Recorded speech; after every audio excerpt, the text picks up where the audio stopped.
안녕하세요. 세라 건축 TV 33번째 방송 시작하겠습니다. 방송을 하는 저는 현업에 30년째 종사하고 있고요. 세라 종합건설과 세라 건축사 사무소로 구성된 세라 건축그룹의 신민철 대표입니다. 오늘 말씀드릴 내용은 펜션하고 풀빌라 사업하기 전에 아셔야 될 내용들을 가지고 말씀을 드려보겠습니다. 요즘 코로나 때문에 그런지 펜션하고 풀빌라 의뢰하시는 분이 많아서 이번 기회에 기본적인 사항만 몇 가지 말씀을 드리도록 하겠습니다. 코로나 때문에 그런지 대규모 호텔보다는 요즘에는 프라이버시가 확보되는 혹은 개인들이 사용할 수 있는 풀빌라나 펜션이 대세인 것 같습니다. 예전에는 펜션 검색률이 훨씬 더 높았는데 지금 같은 경우는 풀빌라로 검색하는 사람들이 더 많아졌어요. 그래서 네이버 자료를 봤더니 풀빌라로 매월 PC와 모바일 합쳐서 16만 5,700명 정도가 매월 풀빌라로 검색을 하고 있고요. 펜션 같은 경우도 10만 건 이상 검색을 하고 있습니다. 오히려 대규모 호텔보다 풀빌라나 펜션 쪽 검색률이 많습니다. 검색률이 많다라는 것은 그만큼 많은 사람들이 찾고 있다라고 보시면 될 것 같고요. 요즘에 풀빌라 예약률들이 상당히 좋습니다. 그 중에 펜션보다 풀빌라가 훨씬 대세인데 풀빌라는 말 그대로 풀이 있는 고급 빌라라고 생각하시면 되고요. 지금 보시는 부분이 이게 지금 한 업체 어디라고 얘기는 못 하겠고요. 경북 예천에 있는 업체인데 지금 빨간색으로 표시된 부분들이 평일임에도 불구하고 다 예약 완료가 된 겁니다. 일부러 샘플링을 서울서 먼 곳을 샘플을 했어요. 2021년도 경북 예천 풀빌라 예약 현황이고 4월달 현재 예약률이었고요. 예를 들면 가평, 양평 이런 곳은 예약률 당연히 좋습니다. 왜냐하면 수도권에서 많이들 가니까. 하물며 예천 같은 경우는 잘 가기 힘든 곳이죠. 그럼에도 불구하고 예약률은 현저하게 높다라고 보실 수 있습니다. 펜션이란 말이 생긴 게 그렇게 오래된 것 같지는 않아요. 펜션은 민박의 가정집 분위기와 호텔의 편유성을 갖춘 소규모 고급 숙박시설이라고 보면 될 것 같습니다. 펜션은 여러 부서마다 명칭이 다 틀려요. 국토교통부 기준하면 펜션은 건축법상 없는 용어입니다. 펜션이라는 항목이 없어요. 인허가에서 가장 중요한 건축법상 분류는 단독주택 또는 다가구 주택입니다. 건축법을 적용하면 단독주택이세요. 다가구 주택도 단독주택의 분류에 속하기 때문에 건축법에서는 그냥 단독주택이다라고 보시면 될 것 같습니다.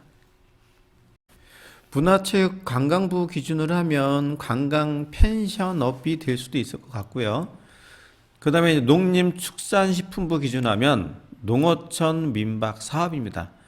이게 관계 법령을 해놓은 건데 농어촌 지역 주민이 소유 거주하고 있는 주택을 이용해서 농어촌 소득을 늘릴 목적으로 만든 거라고 보시면 돼요. 결론은 뭐냐면 국토교통부나 문화관광예술부나 그 기준이 아니라 가장 바른 표현은 농림축산식품부 기준 농어촌 민박사업이라고 보시면 됩니다.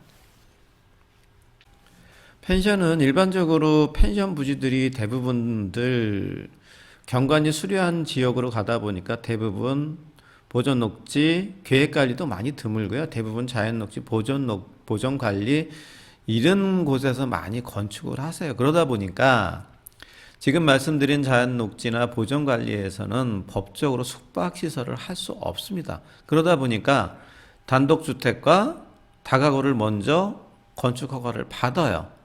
건축허가를 받을 수 있거든요. 그러니까 보존관리지역이나 자연녹지에서는 단독주택 부분은 건축허가 가능합니다. 그러니까 일단은 단독주택과 다가구를 일단 건축하고 나서요. 농어촌 민박업을 한다고 보시면 돼요.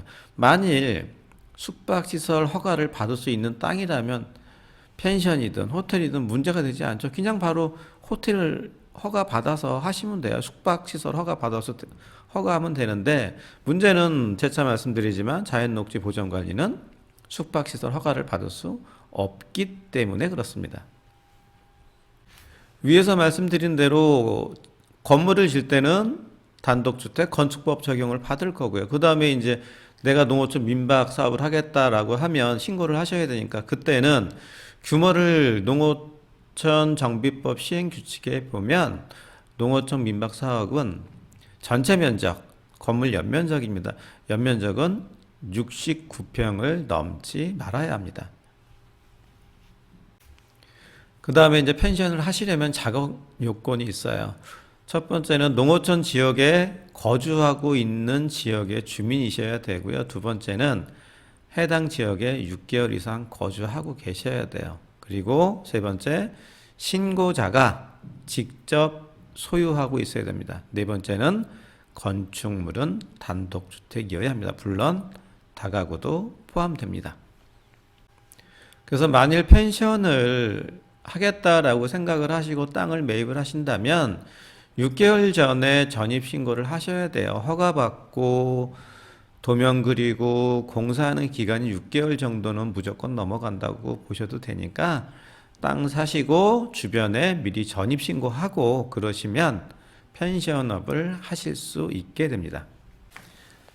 펜션 하신다고 토지 매입하실 때 주의사항 많습니다. 대부분 경관이 좋은 지역들이 건축 허가를 받기가 쉽지 않으세요. 그리고 유난히 경치가 좋은데 펜션이 없다? 의심해 보셔도 됩니다. 임야의 경우 같은 경우에는 경사도와 임목분수, 진입도로, 전기, 수도, 하수 등 다 체크하셔야 되고요. 반드시 계약하시기 전에 토목 설계사무소나 건축사무소의 인허가 체크한 후에 매입하시는 것이 좋습니다. 펜션 사업은 대단히 어려운 사업입니다. 그렇기 때문에 경험이 없다고 하시면 정말 신중하게 고민하셔야 되고요. 펜션 사업이 어려운 이유가 뭐냐면 하셔야 될 일이 많고요. 그 다음에 예전에 20년 정도 됐던 것 같아요. 그냥 은퇴하시는 분들이 내가 살면서 방 한 2개 가지고 용돈이나 벌겠다라고 시작했던 사업인데 이게 규모가 좀 커졌어요. 근데 문제는 뭐냐면 방 2개 갖고는 수익률이 나오질 않습니다. 최소한 3개, 4개, 5개 정도가 되셔야 일정 수익률이 나오고요. 그 다음에 방이 예를 들어서 5개가 있다라고 가정을 할게요. 이거를 은퇴하신 분 2분이서 관리한다? 못합니다. 왜냐면 퇴실 12시에 퇴실하고 나면 3시간 동안 방 청소를 5개를 다 하셔야 돼요. 2분이서. 쉽지 않습니다. 그렇기 때문에 펜션에 대한 경험이 없다라고 하면 정말 신중히 고민하고 또 고민하시고 나서 선택하시는 사업입니다. 정말 어려운 사업입니다. 수익이 좋다라는 건 이 수익이 좋은 것도 몇 군데 안 되세요. 정말 특별하게 뷰가 좋지 않으면 살아남기 어렵습니다. 아마도 지금 평균 가동률이 펜션 풀빌라는 지금 지역에 관계없이 예약률이 지금은 코로나 특수도 있고 해서 좋기는 하지만 코로나가 없다고 하면 더 떨어질 수 있고요. 평균 객실 가동률이 30%가 채 되지도 않습니다. 그렇기 때문에 정말 신중하게 고민하고 또 고민하셔야 됩니다. 저희가 지금 계획 중인 4,000평 정도 되는 대지고요. 민감한 주소 부분은 모두 가리도록 하겠습니다. 지금 보시는 것처럼 강뷰가 100% 확보되는 토지입니다. 위치는 가장 인구가 많이 살고 있는 수도권, 서울, 동탄에서 약 100km 정도, 2시간 정도에서 2시간 반 정도 갈 수 있는 거리면 괜찮습니다. 거기에 위치한 토지이고요. 그리고 이 지역은 주변에 관광지가 많습니다. 그렇기 때문에 펜션 위치도 좋지만 주변에 관광 배우 시설이 많아서 잘 될 지역으로 판단하고 있습니다. 대부분들 도면을 그리면 이런 도면을 아마 많이 보셨을 거예요. 이렇게 보시면 건축주 분들 모르세요. 대부분들 여기다가 배치하고 하는데 이거로 설명드리면 너무 어려우니까 다른 툴로 설명드리도록 하겠습니다. 위치는 지금 화살표로 표시된 요렇게가 사업부지라고 보시면 되실 것 같아요. 요렇게 길게 사업부지고요. 그래서 지금 보시는 사진처럼 높은 곳에 위치한 부분이고요. 그래서 똑같이 계단식으로 지금 보시는 사진처럼 평면은 이렇게, 건물의 형태는 이렇게 계획을 할 생각입니다. 그 부분에 설명드릴게요. 자연을, 그러니까 대부분들 땅을 무조건 절도하고 대메우고 이런 게 아니라 자연 훼손을 가장 적게 하는 개발 방식을 택할 거고요. 이 이유는 뭐냐면 그만큼 공사비가 절감될 수 있고요. 그 다음에 이제 가장 프라이빗한 풀빌라를 만들기 위한 부분이고요. 독채형 풀빌라로 계획할 예정입니다. 지어놓으면 지금 보시는 사진하고 비슷한 경관 유지가 될 것 같아요. 이렇게 강이 보일 거고요. 여기도 마찬가지로 이런 식으로 강이 보이게 될 것 같습니다. 이렇게 계획을 잡아보도록 하겠습니다.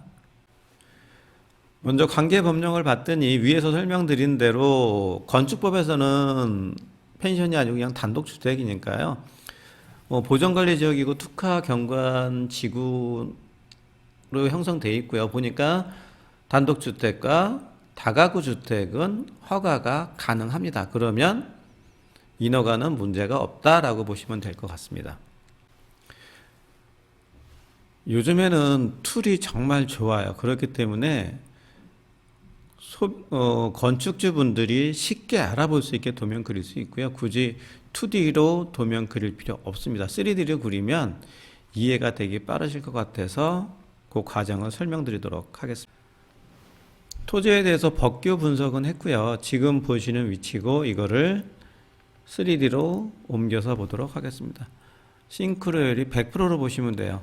현 등고선 그대로 적용한 거고요. 사업지는 이렇게 표시된 부분입니다. 이거를 3D로 한번 보겠습니다. 3D로 보시면 이쪽 부분이 강이고요. 경사도가 생각보다 인접대지 경계고요. 경사도가 생각보다 많습니다.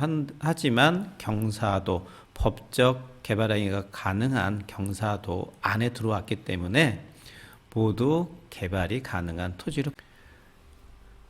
예전에는 이런 지형도 하려면 일일이 칼로 다 오려서 우드락을 하나씩 다 쌌어요. 시간도 오래 걸렸고요. 작업 과정도 상당히 복잡했습니다. 지금은 툴들이 너무 좋아서요. 작업하기가 편합니다. 지금 보시는 것처럼 개발 전에 지형도를 작성을 하고요. 이 작성을 하는 이유는 최대한 공사비가 적게 소요되고 프라이버시가 확보될 수 있는 단지 배치를 하기 위해서 지형도 작업을 먼저 하는 것이고요. 보시면 이쪽 부분이 이렇게 강이 열려요. 여기가 지금 한번 보겠습니다.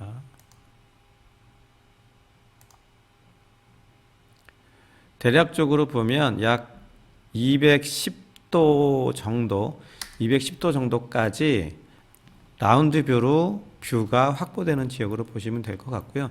자, 지형도를 먼저 잡아서 전체적인 계획을 작성한 후에 배치를 한번 해보는 거예요. 어떻게 자를지 경계선에 맞춰서 보면 대략적으로 자연 녹지임을 감안해서 단지 내 도로 주고 해봤더니 약 33개 정도 배치가 될 것 같습니다. 그러면 이제 1번부터 7번까지 이렇게 점점 높아지니까 마찬가지로 토지도 자르고 잘라서 계단식으로 형성이 되겠죠. 그러면 이 부분과 전면, 중간, 후면이 모두 이쪽 강비를 본다라는 게 사실 쉽지는 않습니다. 그래서 일단은 그런 부분들 때문에 최대한 단지 지형도를 작성을 해서 절토하는 부분, 성토하는 부분들을 작성해 나갈 예정입니다. 바로 본설계를 하시는 게 아니고요. 본설계하면 비용도 많이 들어가고 그 다음에 시간도 많이 걸리고 오차가 날 수 있어요. 그래서 본설계 하기 전에 계획설계를 먼저 간단하게 해보는 겁니다.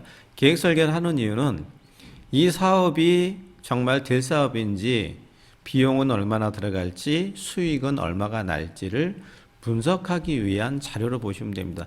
그래서 단지 배치에서 33세대 정도 나온다고 이제 어느 정도 데이터가 생겼고요. 그러고 나면 토지 배치를 하게 됩니다.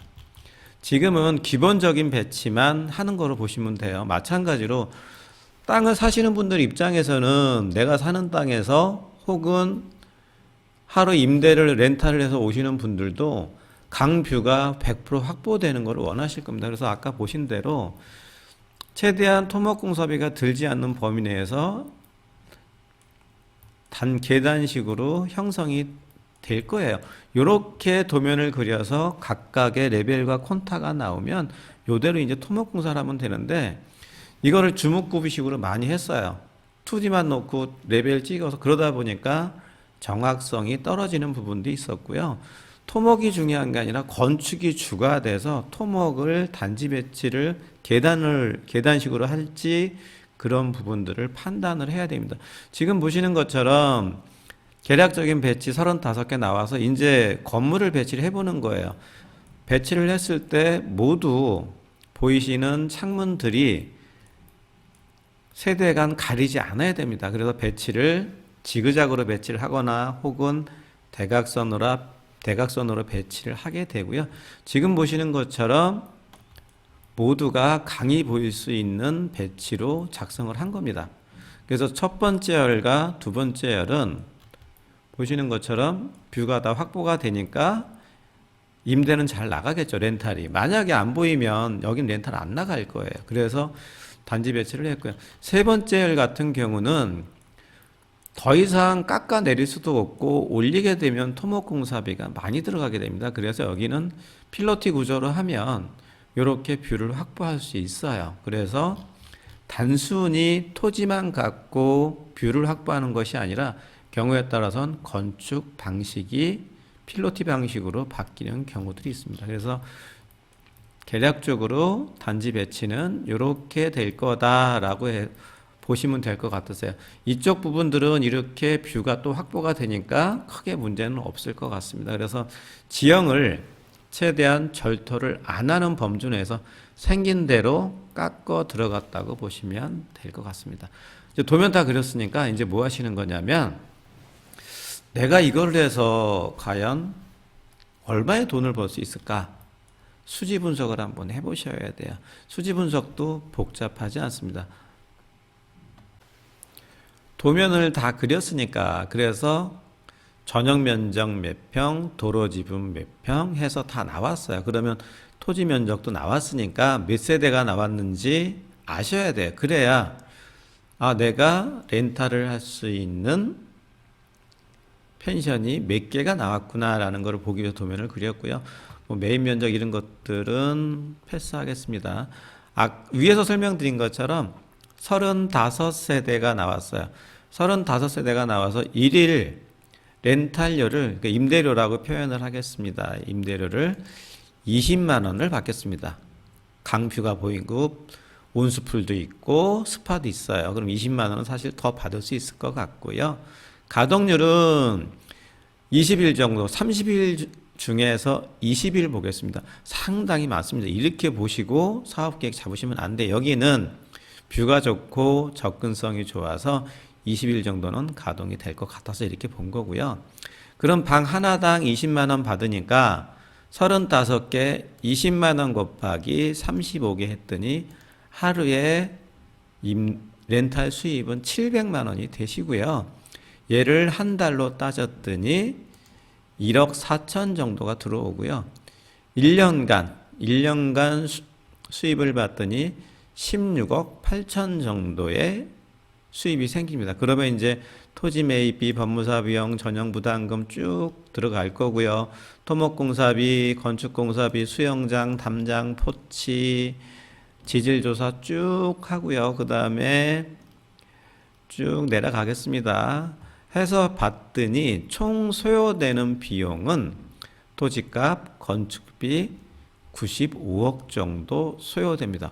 어마어마한 금액이죠. 이거는 단지가 커서 그렇습니다. 그렇게 설명을 드릴 거고요. 그러면 95억을 내 돈 하나도 없다라고 가정을 할게요. 그렇게 되지는 않습니다. 기본적으로 에코티를 자금, 그러니까 내가 쓸 수 있는 돈이 있으셔야 돼요. 일단은 95억 전액 대출받는 거로 보겠습니다. 금융이자 한 4% 보니까 1년에 내가 내야 되는 세금은 3억 8,100만 원을 내야 됩니다. 그러면 1년에 내야 되는 세금은 3억 8,100이죠. 위에서 렌탈 수입, 임대 수입은 16억 8천이었어요. 그 다음에 금융이자 3억 8천을 빼고 나니까 12억 9천만 원 정도의 수익이 생깁니다. 되게 많을 것 같죠? 이거 안 남습니다. 표면적으로는 12억 정도 남았지만 여기서 최대 50% 없어진다고 보셔야 돼요. 유지보수하셔야 되고요. 직원 쓰셔야 되고 관리하셔야 됩니다. 그러면 대략 한 7억 정도, 1년에 7억 정도 남는다라고 보시면 될 것 같습니다. 이거는 수치로 본 거예요. 그냥 내가 이 사업을 해도 될지, 수익률은 얼마나 좋을지 땅을 사시기 전에 혹은 사업을 하시기 전에 가볍게 분석해 보는 정도로만 보셔야 됩니다. 펜션 의뢰가 들어오고 사무실을 방문을 하시면 제가 가장 먼저 물어보는 게 혹시 펜션 운영 해보셨습니까? 라고 제일 먼저 물어볼 수밖에 없어요. 경험이 없으시면 실패할 확률이 높습니다. 그리고 경험이 없는 것도 문제지만 생각보다 어렵습니다. 청소하는 것도 그렇고요. 고객 클레임도 생각보다 많습니다. 그리고 특별히 주변에 관광지가 없거나 뷰가 월등하지 않다면 정말 신중하게 고민하시고 토지 매입하셔야 됩니다. 오늘은 펜션에 대해서 말씀을 드렸고요. 오늘 방송 여기까지입니다. 시청해 주셔서 감사합니다.